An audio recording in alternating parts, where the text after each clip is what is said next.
Weaver साथ जो programme हुआ सिला की जानिब से अल्लामा इकबाल ओपन यूनिवर्सिटी में हमारे साथ मौजूद खतीजा काजी अली मेमोरियल हाई स्कूल मौजूद था और बच्चों ने काफ़ी अच्छी परफॉर्मेंस की। और हमारे साथ एक टीचर है इस स्कूल की, कुछ कहना चाहेंगे आज के प्रोग्राम के हवाले से, ख़ास तौर पे मुकाबले के हवाले से?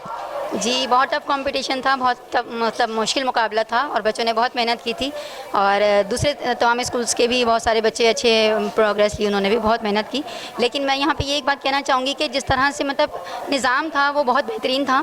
बच्चों को स्टेज पे बुलाया गया, मतलब जो कंपटीशन में नहीं भी थे उनको भी चांस दिया गया, ये एक बहुत अच्छी बात थी। स्कूल में आप लोग प्रैक्टिस करवाते हैं बच्चों को तकरीरें और दूसरी मुकाबलाजात के लिए? जी हाँ, बिल्कुल करवाते हैं। हमारे स्कूल में बहुत बड़ी लाइब्रेरी है, उससे बच्चे नॉलेज हासिल करते हैं और उससे मतलब पढ़ के बच्चे जो है मुकाबले में शिरकत करते हैं और बहुत कुछ यहाँ आके हमें सीखने को मिलता है। खास तौर पर सिला की के हवाले से कुछ कहना चाहेंगी कि उन्होंने इतना बड़ा खास तौर पर मुकाबले के प्रोग्राम मुनक्किद किया? जी हाँ, उनका प्रोग्राम बहुत अच्छा लगा और मैंने यहाँ पे सेकंड टाइम उनका ये प्रोग्राम अटेंड किया है। मतलब फर्स्ट टाइम मैंने दूसरी जगह एक और लिया था और ये सेकंड टाइम है। माशाल्लाह बहुत अच्छा लगा, बहुत कुछ सीखने को। Thank you.